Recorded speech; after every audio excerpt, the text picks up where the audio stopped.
What up, Wish yun. So ayun guys, alam niyo na para sa yung video na to, it's all about buy and sell.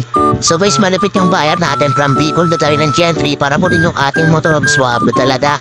Alam niyo ba, tato sila nag-aadawin sa motor na to sa totoo lang. Gusto lang ipa-hold yung motor. Ayoko lang mag-hold kasi baka may mga biglang buyer tumating at kunin yung motor.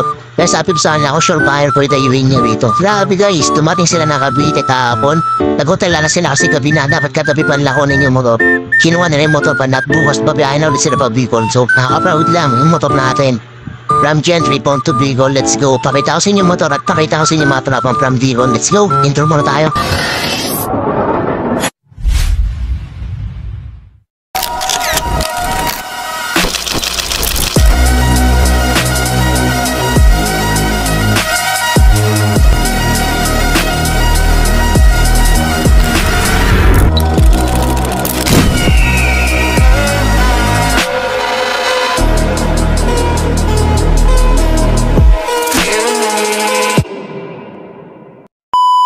Are mga tinatawag na sobrang angas nung tindi.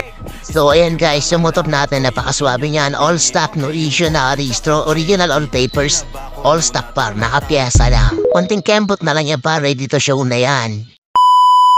So ito na ng umaga, talagang tinatry ko na yung motor kong all working white. Wala namang problema. So ayan, tinatry ko na rin yung papakdol kasi para alam din nila na gumagana. Para di sila ma-disappointed kapag dumating sila. At nilinis ko na rin yan. At syempre, pinabanguhan ko din. Pogi tayo eh. Dapat pogi rin yung motor. Syempre, pogi yung kukuha. So, let's go.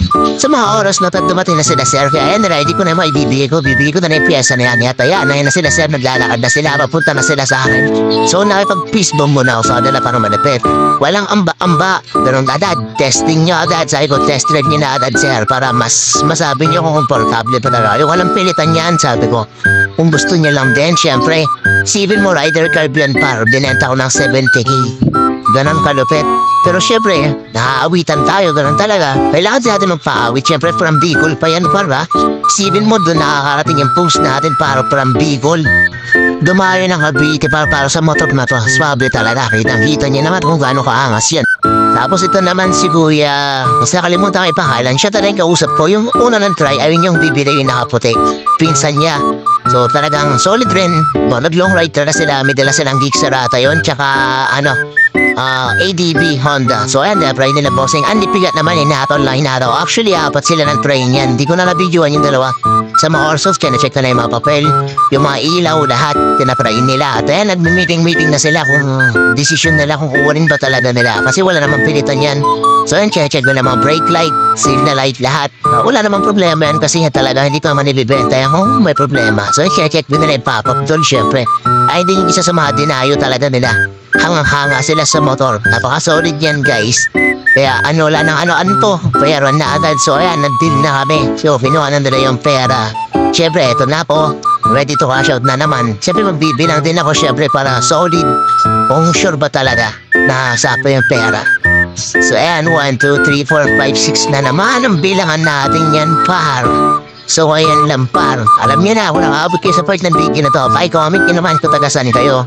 Para alam mo sa nakarating yung video ko. So ayan yung open pipe, picture na tayo. Apakaswabe mo, Chris June.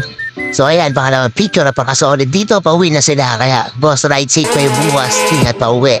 So yun lang, I'm out.